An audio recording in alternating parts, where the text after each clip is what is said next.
वसई विरार शहराचे माजी आयुक्त अनिल कुमार पवार यांच्या निवासस्थानी आज सकाळी ईडीने छापा टाकल्याची मोठी कारवाई समोर आली आहे। सूत्रांनी दिलेल्या माहितीनुसार ही कारवाई डंपिंग ग्राउंडवर उभारण्यात आलेल्या 41 अनधिकृत इमारतींप्रकरणी आहे। ईडीने या अगोदर सुद्धा बांधकाम व्यावसायिक आणि पालिकेचे नगर रचना विभागाचे नगर संचालक आणि आर्किटेक्टवर देखील छापा टाकला होता।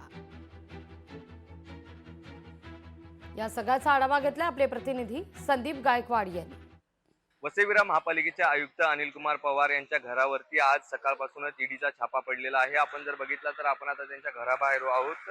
हे जे आहे अनिल कुमार पवार यांचं शासकीय निवासस्थान आहे आणि या ठिकाणी जे आहे आज सकाळी 6 वाजता जे आहेत ईडीचे अधिकारी पूर्ण बंदोबस्तासह या ठिकाणी घुसलेले आहेत आणि सखोल तपास जे करत आहेत।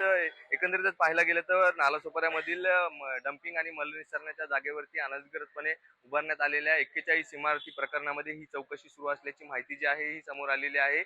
यामध्ये जर पाहायला गेलं तर पालिकेचे नगररचना विभागाचे उपसंचालक वाय.एस. रेड्डी यांच्या देखील घरावरती छापा पडला होता आणि करोडो रुपयाची संपत्ती जी आहे ही मिळून आली होती। त्याच पार्श्वभूमीवरती आता कुठेतरी आयुक्तांची देखील चौकशी होत असताना आपल्याला पाहायला मिळत आहे। वसई विरार परिसरामधील अनेक अनधिकृत बांधकाम आहेत, त्या बांधकाम प्रकरणामध्ये ही चौकशी सुरू असल्याची देखील प्राथमिक माहिती समोर आलेली आहे। सध्या जे आहे ईडीचे अधिकारी कर्मचारी हे पूर्णतः आयुक्त यांच्या घरामध्ये असून सखोलची तपासणी करत आहेत। एकंदरीतच आता यामधून काय बाहेर निघतं हे देखील पाहणं महत्त्वाचं ठरणार आहे। परंतु या आयुक्तांच्या घरावरती पडलेल्या ईडीच्या छाप्यामुळे वसई विरार नालासोपाऱ्यातील अनेक बिल्डर असतील, अनधिकृत बांधकाम व्यावसायिक असतील यांचे मात्र एकच धाबे दणाणल्याचं आपल्याला पाहायला मिळत आहे। व्हिडिओ जर्नलिस्ट शुक्लासह संदीप गायकवाड, लोकशाही मराठी, वसई।